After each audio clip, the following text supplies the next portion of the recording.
I still remember the exact moment everything changed for me. Not because I was weak, not because I gave up, but because I realized I had been fighting for something my own family never truly wanted me to have. My family cut off my education to protect their favorite person. And by morning, I was gone. I know that sounds dramatic, like something out of a movie, but I want you to stay with me here, because this isn't just a story about betrayal or family conflict. This is a story about control, survival, and what happens when the people who are supposed to support your future become the biggest obstacle in it. Because sometimes, the people closest to you don't always see your dreams as something worth protecting. Sometimes they see them as a threat. And when that happens, everything you thought was stable starts to shift under your feet. It started small at first. It always does. Little comments about my studies, about how education is not everything, about how I should be more realistic. At the time, I thought it was just concern. I thought maybe they were trying to guide me. Maybe they were just old school in their thinking, but deep down, I was working harder and harder, trying to prove that I belonged in that space, that I deserved my place in education. Because for me, education wasn't just school. It was freedom. It was escape. It was the one thing that made me believe my life could be bigger than the environment I was born into. But in my home, there was always a comparison happening, always a favorite, someone who could do no wrong, someone whose mistakes were excused, whose path was always protected, whose future always came first. And slowly, without me even realizing it, I started to notice that my future was becoming optional in their eyes. Still, I kept going. I studied late at night, I pushed through exhaustion.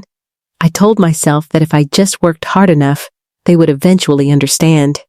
But instead, the pressure at home started building in a different direction. One evening I came back from class and something felt off. The energy in the house was different. Quiet in a way that wasn't peaceful. Quiet in a way that felt heavy. I could sense it before anyone even said a word. And then it happened. They told me I was done. Not temporarily. Not we need a break. Done. My education was being cut off. No discussion. No compromise. No explanation that made sense to me in that moment. The reason they gave was simple, but it hit like a shockwave. They said it was to protect their favorite, to make sure their chosen path, their chosen person, their chosen future wouldn't be affected by me continuing mine. And I remember just standing there trying to process what I was hearing, because it didn't feel real. It felt like I was watching someone else's life being described, like I wasn't even part of the decision about my own future. But I was. And I was losing it in real time. I didn't argue loudly. I didn't break things. I didn't scream. I think I went into shock more than anything else.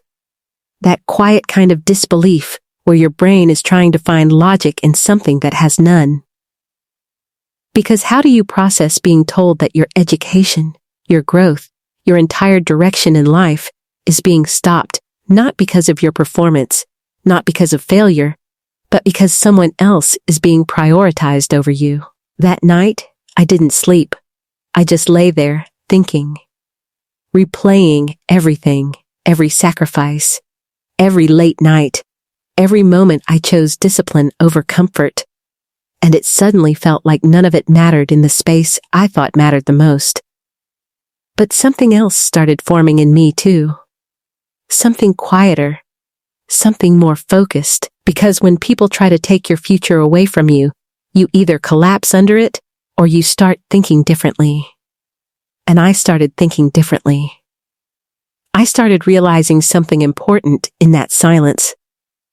If my environment was willing to remove my education so easily, then staying in that environment meant I would always be at risk of losing myself again. Not just my education, but my independence, my confidence, my direction. And that's when the decision started forming, not loudly, not emotionally, but clearly. By morning, I knew I couldn't stay. Now I want to be honest here, because people often think decisions like this are impulsive, like someone just wakes up and runs away. But the truth is, it's usually the opposite. It's a buildup, a long internal conversation that finally reaches a point where staying feels heavier than leaving. That morning, I packed what I could quietly, not because I wanted drama, but because I didn't want interference. I didn't want another conversation designed to make me question what I already knew. And when I stepped out of that house, it wasn't with excitement. It wasn't with revenge. It wasn't even with certainty about what would happen next. It was with something more basic. Survival and freedom. I remember walking down the street thinking about how strange it is that your entire life can change direction in a single night.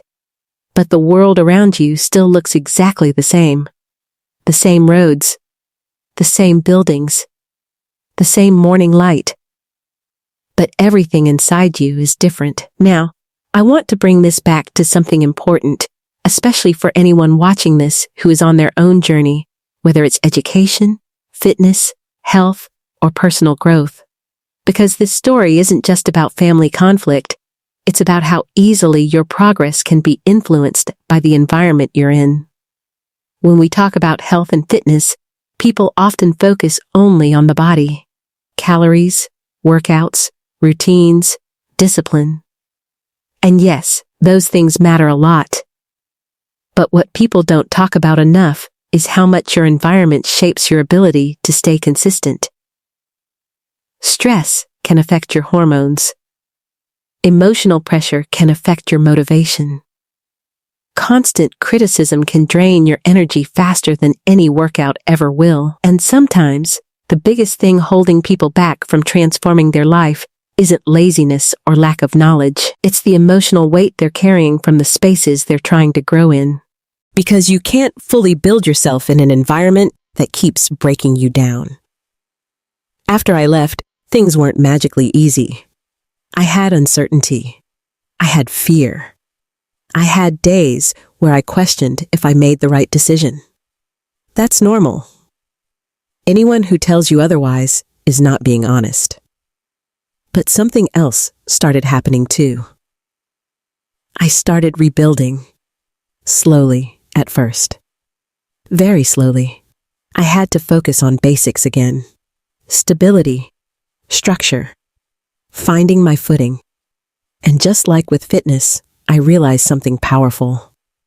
Progress doesn't always look dramatic. Sometimes it looks like simply not going backwards.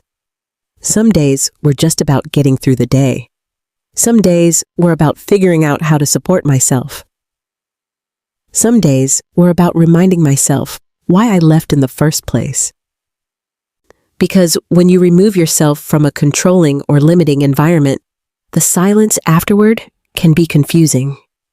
There are no instructions, no roadmap, just space. And in that space, you either fall apart or you start building something new. And I started building. I started thinking differently about discipline, about consistency, about what it really means to take control of your life, not just physically, but mentally and emotionally too. Because real transformation isn't just about changing your body. It's about changing what you tolerate. It's about changing what you accept as normal. It's about learning that your future doesn't belong to anyone else's preferences or favoritism. It belongs to you. And I won't pretend it was easy. It wasn't. There were moments where the weight of everything felt heavy. Moments where I questioned decisions. Moments where I missed what I thought family was supposed to feel like. But over time, clarity replaced confusion. And I realized something I want to share with you directly. Sometimes, the most important step in your growth is not adding something new to your life. It's removing what is actively holding you back. That can be toxic habits, toxic routines, toxic environments, or even relationships that consistently take more from you than they give. And I'm not saying you walk away from everything at the first sign of difficulty. That's not real life. But I am saying you pay attention. You notice patterns. You recognize when something is consistently costing you your peace, your direction, or your growth. Because those things matter more than comfort. Today,